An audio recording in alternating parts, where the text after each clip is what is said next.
No other part of the build process has a greater financial impact on your development than the price you pay for land. In this video, I'm going to lay out the exact steps that you need to take to successfully find off-market land and buy it at the right price to make sure that your development is a success.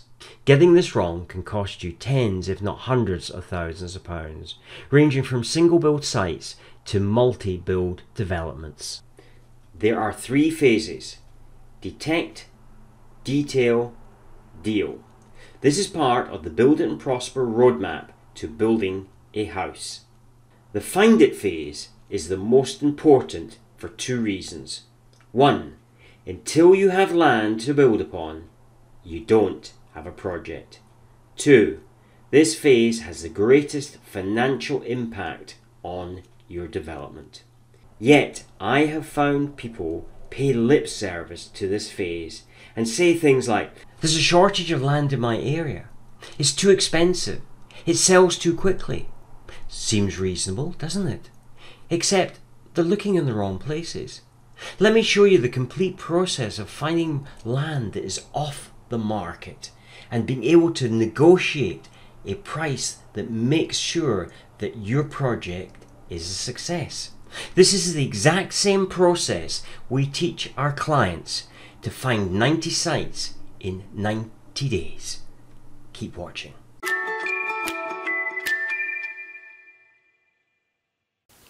Hi, my name is Jim J. Davidson, and I first invested in property in 1973. I completed my first new build development in 2006. As you can imagine, I've made lots of mistakes along the way, but thankfully I've got some things right, and I've managed to build a property development business. In this channel, I want to help you on your journey and perhaps share some of that knowledge with you.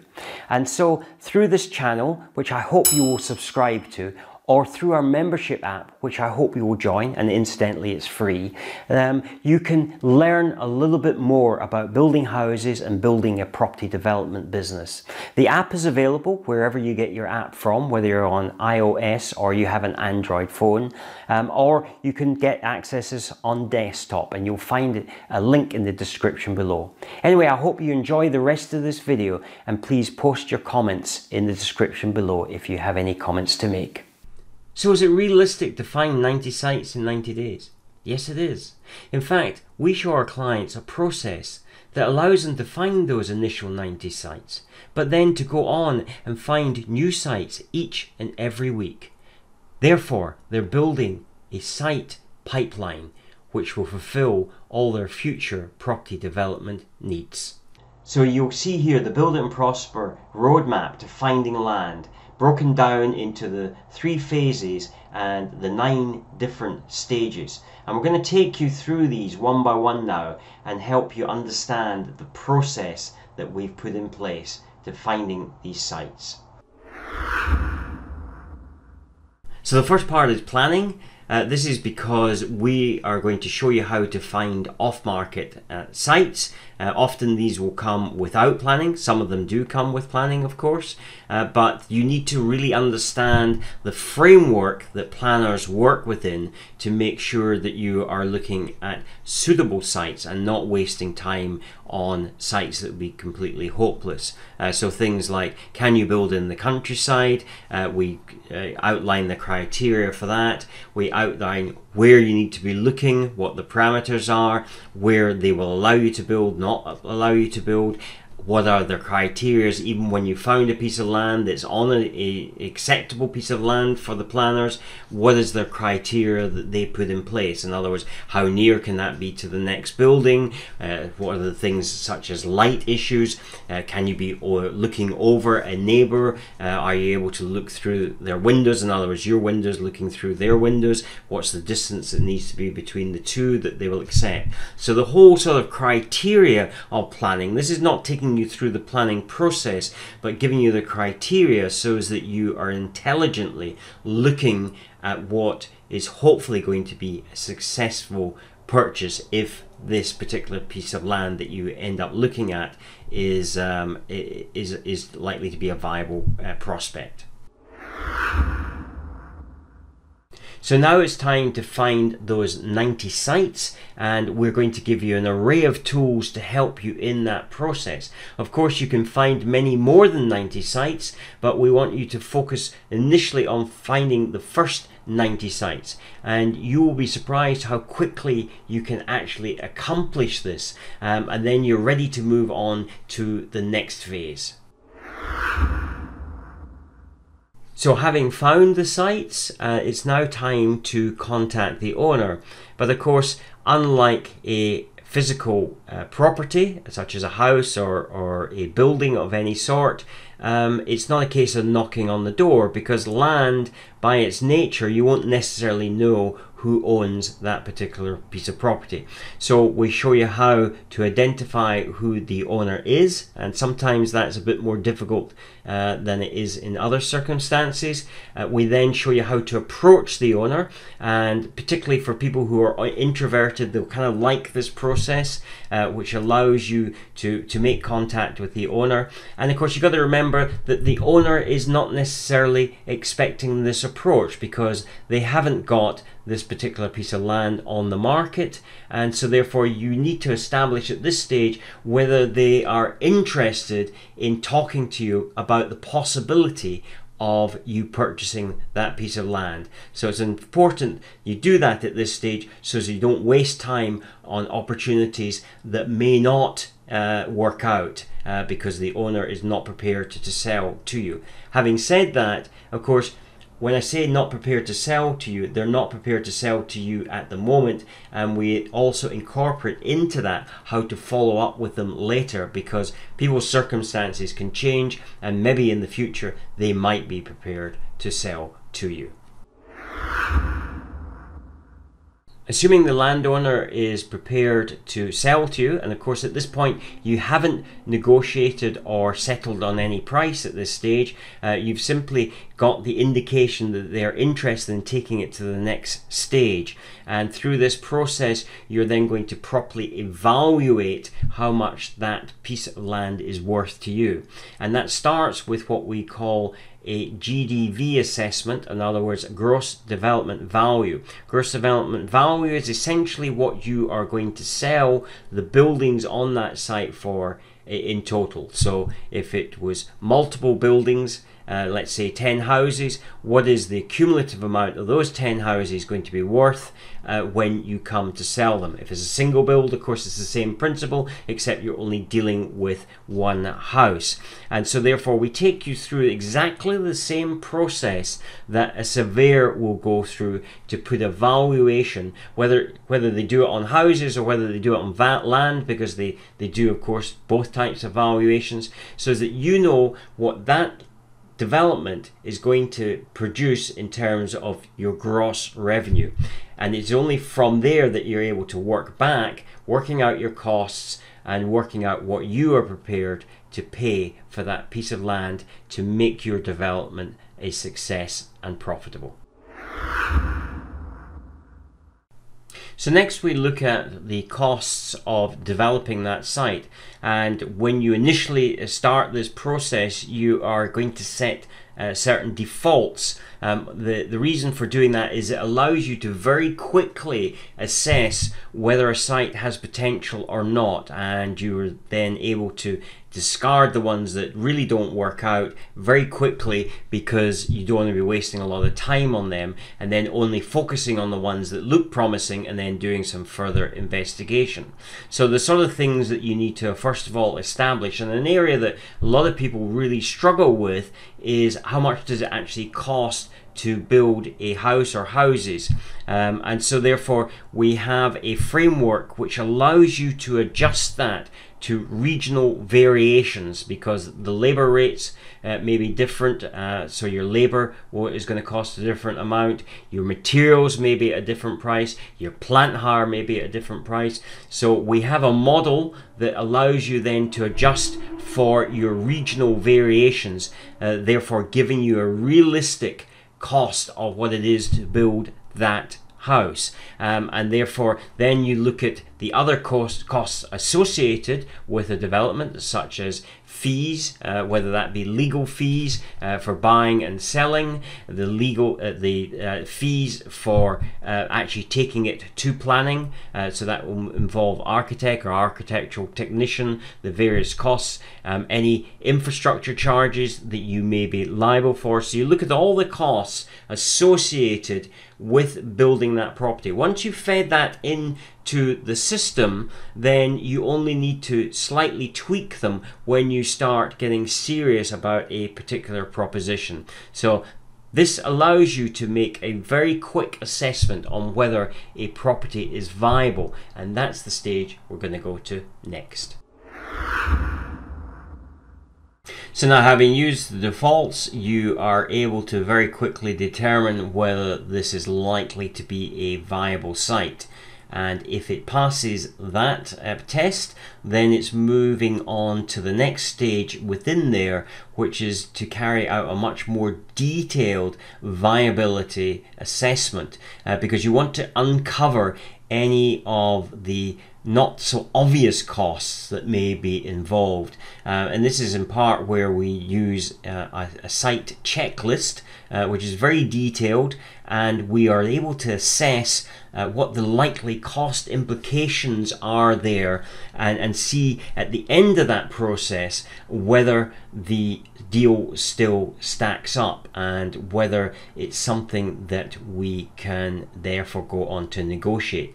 The reality is that most deals will stack up, providing that you can buy the land at the right price. There are on rare occasions where it doesn't even make sense. I have come across situations where I looked at land, and even if I was to be given the land, in other words gifted the land, it still would not work out. So this is a very important phase, but usually you can determine what that land is therefore worth to you. In fact, not usually, you can determine how much that land is worth to you, and therefore you then move on to the next stage, which is going to be the negotiation. But it's still in this process, because you are now ready to move to negotiation. You then start setting up your plan to present to the landowner, and therefore telling them why this is how much you are prepared to pay for this particular piece of land. Now you're ready to start the negotiation with the landowner, and I have to tell you that is a prospect that frightens so many people.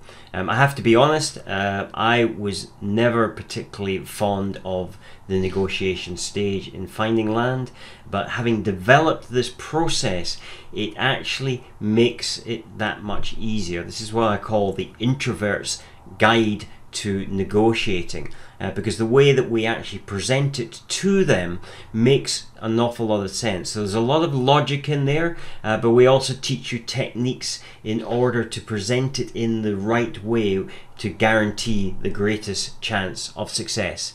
Will every proposal be accepted? No, it won't, but that's why you're building up a nice bank of potential sites that you can actually go in front of somebody and negotiate. And when you have many sites to be able to do that with, you're going to put yourself in a much stronger position, because you're not worried about a single deal being accepted or not accepted. You are only looking for maybe one or two deals out of all the ones that you have found to be able to come off, and if there's even more than that, that's fine, because you can put them on the back burner and put them into your pipeline.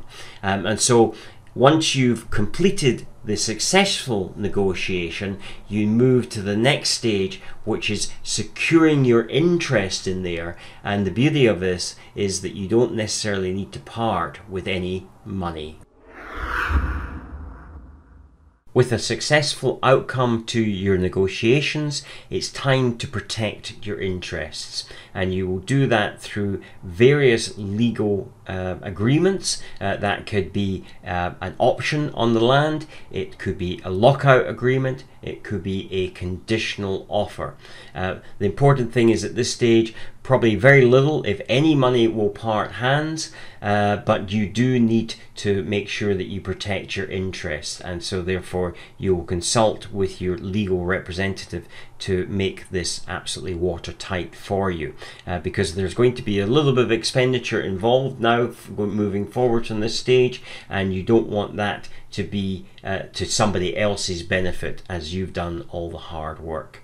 And so having done that, we then move on to finance, and I'll explain why that comes last in the process.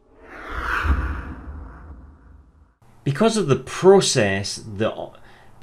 process of buying land that is off market, it will generally not come with planning permission in place, which then leaves you quite a bit of time in order to put together your finance package. So in this section we talk about all the different ways that you can finance this deal, but bear in mind that you're probably not going to need that money immediately because of the way that you will have dealt with this in the previous section, which was the legal section. This means that you may have had an option agreement, a closeout agreement, or a offer subject to conditional planning, and so therefore the need for funds is not necessary. It gives you time to then find the best way of funding this, and indeed it may be one of the techniques that you use is in fact to work with the existing landowner, and so therefore funds may not even need to exchange hands even with planning in place. So that is the reason that we leave this right to the end. If you're a self-builder, again, if you are applying for planning, then you still have some time. From a self-builder's point of view, however, it may give you comfort to at least try and find out what would be available to you, so that you can put that into the parameters of what type of house and what size of house that you are going to be able to afford. Having said that, it's not necessary at that stage, and you could wait to this stage to take it forward. From here, we then go on to the next process of the Build It and Prosper roadmap, but that completes the Find It course. Included in the course is a process map. This allows you to know exactly where you are in the process and what action you need to take next. So the Find It course has a key objective to find 90 sites in 90 days, to find off-market sites, determine the development's viability, and negotiate a successful deal. We will support you all the way with weekly Zoom calls. These are recorded and placed in the membership area so as that you can review them at any time in the future. You will be held to account, which is important when undertaking a project such as this. The learning will be programmed, but there will be opportunities to have your questions answered. If you are interested, you simply go to the Build It and Prosper website, and under the Find It tab you'll find this page, unless you are already on it. Simply scroll down to the bottom of towards the bottom of the page, and you'll find a calendar. This will allow you to book on to my calendar. Simply select the date of your choice, and then it will give you various appointment slot options. Select the option that suits you best, and then you will be redirected to a second page which will just basically ask you for some further information. It will actually ask you for a little bit more information than that.